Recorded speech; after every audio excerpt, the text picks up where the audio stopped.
We all have different challenges in our lives. We all are facing one thing or the other. There is never an end to it. But does that mean we have to suffer along the way? Do we have to cry and be miserable all the time? No, not really. You see, we can choose, and it's like choosing every day. You choose every day to get up off the bed, get dressed, put your makeup on, and get going. Or you can choose to stay in bed, feel miserable, and let the pain and sorrow and suffering take the rest of your day. If you think successful people, beautiful people, intelligent people have it all figured it out, you're highly mistaken. If somebody tells you they know it all, they're full of shit. They're bullshitting. Nobody is perfect. Nobody can be perfect. And that's okay. You don't have to be the best at everything. It's okay to have a funny voice when you sing, or to not look like Marilyn Monroe in your photos. It's okay to have setbacks. It's okay to make wrong choices. It's perfectly okay to make mistakes. You're human after all. You know, the best thing you can do to yourself in all this scenario, when you're sick and tired of everything that you've done, you think you've not done some good job, you think you've come so far and have done literally nothing for yourself, you think you've let yourself down, you think you have failed everyone, you have never been good enough. The best thing you can do in this scenario, no, it's not loving yourself. You see, I'm not against those love gurus or those spiritual healers who tell you that let it go and love yourself, it heals. Yes, it does heal.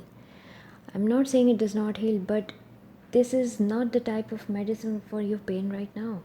You don't need loving yourself at the moment because you already do. If you didn't love yourself, you would have listened to your parents, you would have listened to your teachers, and probably would have not made those idiotic mistakes that you're now regretting. So, loving yourself, it's already there. You're doing it every day, you're doing it every single second. It goes without saying. So, it's not about loving yourself. We all do it, whether we acknowledge it or not, whether we're aware of it or not. We just do it. There is no running away from it. But you know, there's one thing, we are full of self love at all times. Even when we love our child, we love our child because he or she is a part of us. We love our parents because somehow they're associated to us. Somehow, anything that has any value in our lives, it is somehow, some way or another, it is related or associated with us. So, self love is the crucial component of everything that you hold dear. Everything in your life that is important, it is related to self love. So, it is there, it's imprinted in our DNA. You cannot, and I repeat, you cannot unlove yourself. That's how we are programmed to live our lives, to love ourselves. So, what do you think? What can be more important than self love? And one more thing, love is not enough. In every situation, whether it is a professional situation, a practical situation, or any situation, love is not enough. No, it's not. So, and most of the times I listen to people and they tell me love will conquer everything. I've heard it, there are songs about it, there are books related to it. Love conquers all. Love is the answer for everything. No, honey, it's not. It's like living in a fool's paradise without even knowing about it. It is so not enough. Love is so not enough. So, then again, my question, what can be more important than self love? What can it be which has a greater meaning than loving yourself? What can it be which is actually more important than loving yourself? It's forgiving yourself. You don't do it. I don't do it. We don't do it. You know why?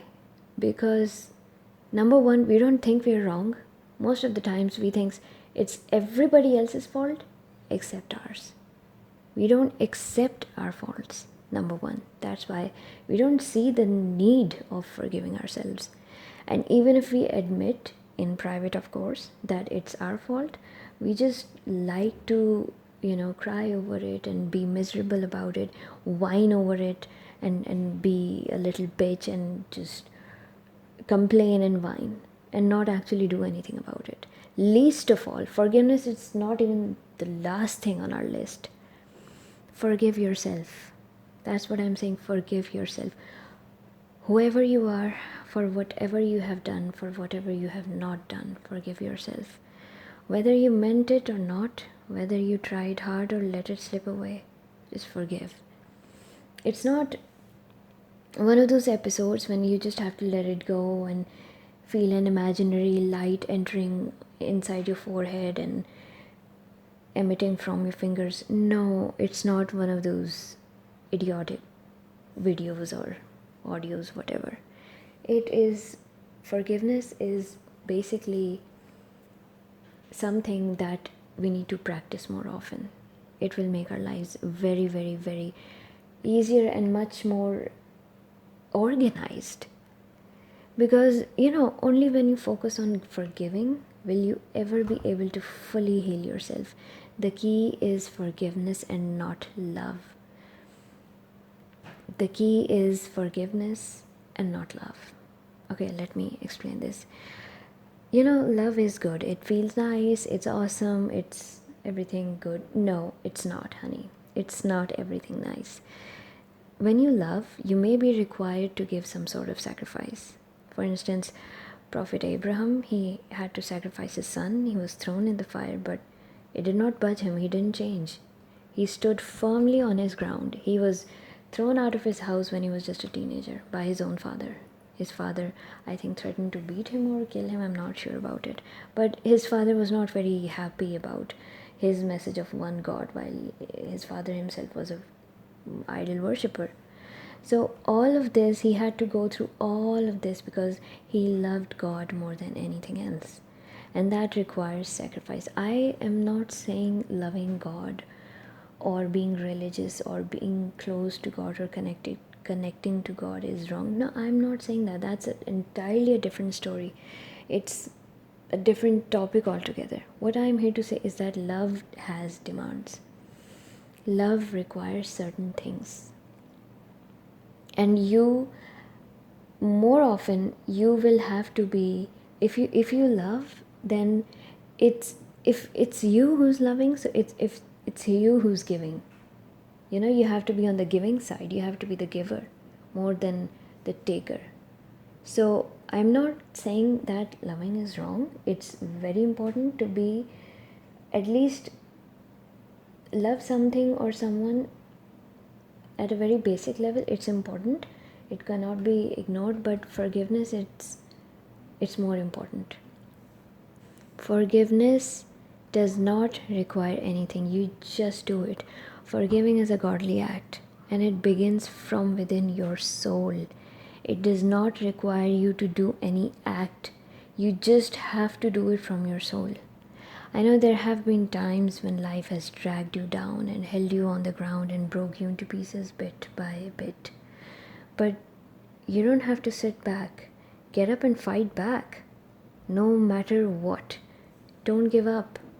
Look, all the famous people and their success stories, do you think they were born with a gold medal and all those achievements? No, absolutely not. In fact, they've had the most messed up and screwed up lives you cannot imagine. What's his name? A very famous rapper, yes, 50 Cent. He was very famous when I was a child, not a child, when I was in my teens.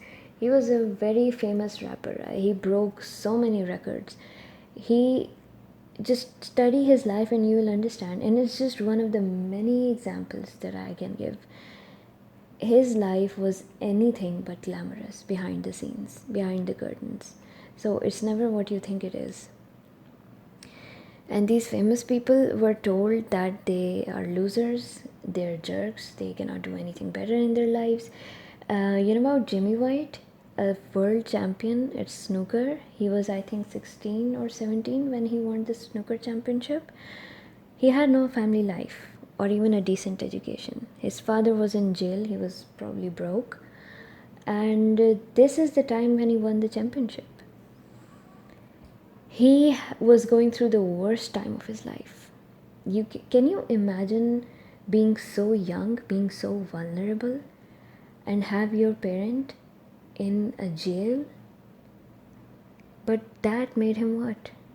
Miserable, sad, depressed, angry, hurt. Probably yes, all of these, yes, but not just all of these. That made him a bloody champion. So, next time when you are pushed back in your life, when you are buried alive, grow like a seed. Turn your weaknesses, your fears, your anxiety into I can do it attitude, because that is the only way to success and survival. But then again, it is a choice. You see, it all comes back to you making the choice. You have to choose. You can choose to ignore this message and live on to be a loser, or you can get some sense knocked into you and take this seriously. Make the right choice, the one which will affect the other choices that you make in your life. Goodbye.